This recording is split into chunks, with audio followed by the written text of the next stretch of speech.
दोस्तों, भोले भंडारी, मैं उस परम सत्ता को नमन करता हूँ। मैं आपका दोस्त मंगल अलवर राजस्थान से। दोस्तों, अब इस दुनिया में एक महापरिवर्तन होने वाला है। मैं आपके लिए प्रार्थना करता हूँ, शुभकामना करता हूँ कि सबका समय अच्छा गुजरे और ये ग्रेट रीसेट अच्छी तरह से हो जाए बिना कोई दिक्कत के। इसके लिए आज कितने ही लोग प्रार्थना कर रहे हैं कि किसी तरह की मानवता को दिक्कत न हो। हमारा मिशन ग्रेट इंडिया का प्रार्थना ग्रुप भी इसमें रत रहता है सुबह 5 बजे से। अभी जो मैं हमारे ग्रुप में बोला हूँ और उसको दोबारा दीपक माने जी भी अपनी चैनल पर देंगे, उसको मैं आपको फिर रिपीट करता हूँ कि अब ये जो भारत में शैतानियत और इंसानियत, शैतान और फरिश्तों की लड़ाई हो रही का संघर्ष चल रहा है, अब इसका पटाक्षेप हो जाने वाला है। इसका निर्णायक मोड़ आने वाला है। अब ये जो लोग दूसरों को भूखा मार देना चाहते हैं, अशिक्षित रखना चाहते हैं, उन जिन्होंने सबको लूट लिया है, अब ये ठग लोग, अब ये रंगा बिल्ला लोग, इन सब के ही बुरे दिन आ गए हैं। आगे ही समझो, अब ये भागने वाले हैं मैदान छोड़ करके, और इनके प्रति भी आप दया भावना रखें और इनको आप भागने न दें, पकड़ लें, वरना भागने से ये मारे जा सकते हैं। अब वो निर्णायक समय आ ही गया है और यही अपना व्यवस्था परिवर्तन है। ये व्यवस्था परिवर्तन भारत से ही शुरू होकर भारत द्वारा ही कंट्रोल किया जाएगा। सबका भला हो। मैं तो कहता हूँ कि शैतान भी अपने भाई हैं। शैतानियत है तो इंसानियत है तो फरिश्ते हैं। शैतान और फरिश्ते दोनों भाई भाई हैं, एक पॉजिटिव एक नेगेटिव। ये शायद ईश्वर ने इसलिए बनाए कि वो इस ब्रह्मांड को चलाने में दोनों की ज़रूरत है। एक गाड़ी के 2 पहिए हैं, तो इनसे हमें शैतान लोगों से घृणा नहीं करनी। इनको सही मार्ग पर लाना है और इनको उतना ही उठने देना है जितने कि फरिश्तों को इनकी ज़रूरत है। क्योंकि इनका पता चलेगा तभी तो फरिश्ते अपना काम करेंगे। जैसे दिन आता है, रात आती है, तो रात भी आनी चाहिए, लेकिन इतनी आनी चाहिए कि पता चले दिन क्या होता है, उसके बाद सूर्योदय हो जाए। ऐसा नहीं होती कि रात का अंधकार ही अंधकार चलता रहे। तो ये ध्यान रखना है।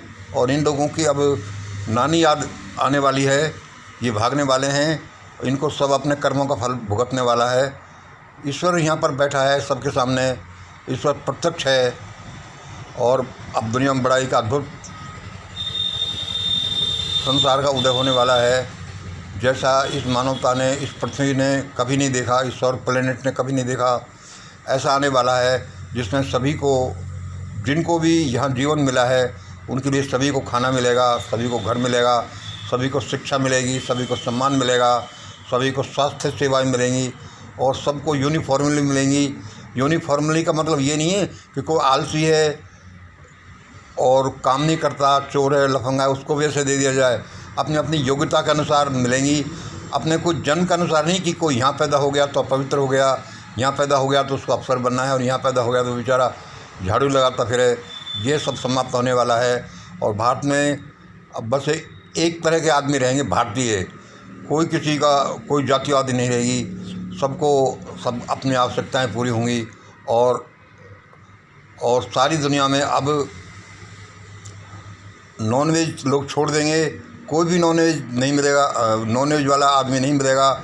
ऐसा नहीं कि वो उनको कोई मार देना चाहिए, नहीं, उनको ऐसा भान हो जाएगा, उनका एसेंशन हो जाएगा, उनका जागरण हो जाएगा कि ये तो बहुत गलत है।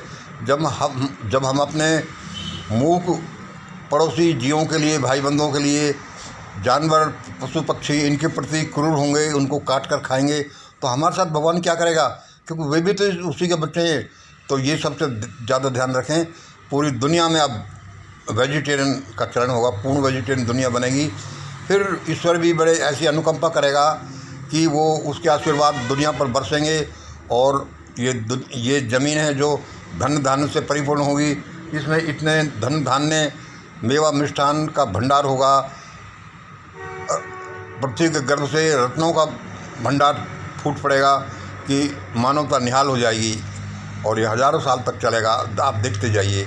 और इन शैतानियत वाले लोग हैं जो छुप कर बिलों में छुप जाएंगे और इनको अपना आवाज़ उठाना भारी पड़ जाएगा जब तक कि ये अपना सुधार नहीं कर लेते। इन्होंने बड़े अपराध किए हैं, तो वह कोई ईश्वर थोड़ी है। कहते हैं ईश्वर के घर देर है अंधेर नहीं, तो मैं तो कहता हूँ ईश्वर के घर न देर है न अंधेर है। वो देर भी इसलिए लगती है कि हम देर के लायक होते हैं, अंधेर भी इसलिए है कि हम अंधेर के लायक होते हैं। वह भी हमारा अंधेर भले भले के लिए आता है। दुनिया में भगवान ने ये जो रात है जो भले के लिए बनाई है, दिन भी भले के लिए बनाया है। यदि एक चीज़ कोई बनाता तो बड़ी दिक्कत हो जाती शायद उसके लिए, ऐसा इसलिए ऐसा ये पहिए का जैसा चक्र उसको बनाना पड़ा है। रात दिन सुख दुख ज्वार भाटा, शैतान और फरिश्ते, इस तरह से।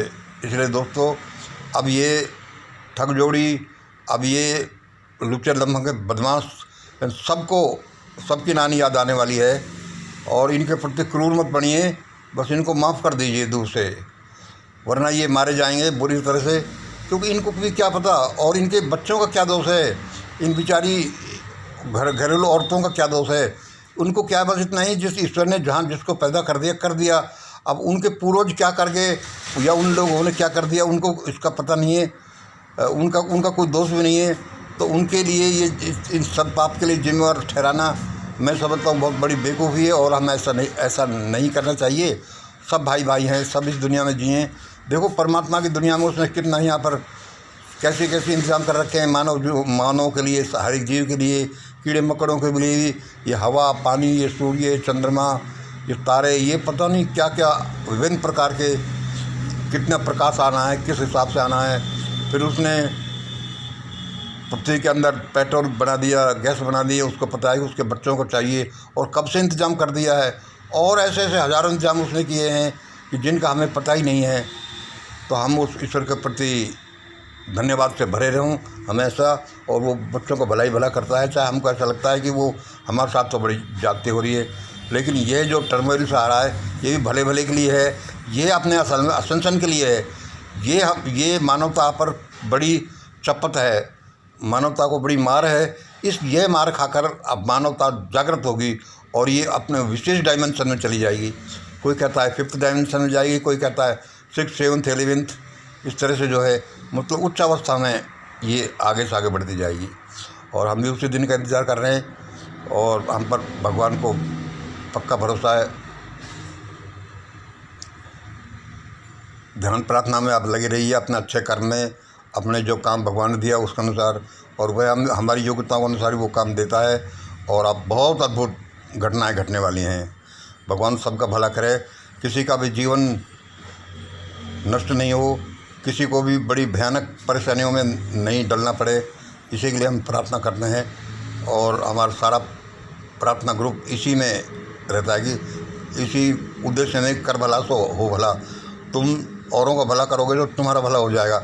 ऐसा नहीं कि हम ही पढ़ जाए और नहीं पढ़े, ऐसा नहीं कि हमारे पास ही धन रहे और औरों के पास धन रहे, ऐसा नहीं कि हमारे लोग बच्चे ही विदेश पढ़ें या हायर क्लासेज में पढ़े और औरों के बच्चे ऐसे रह जाए।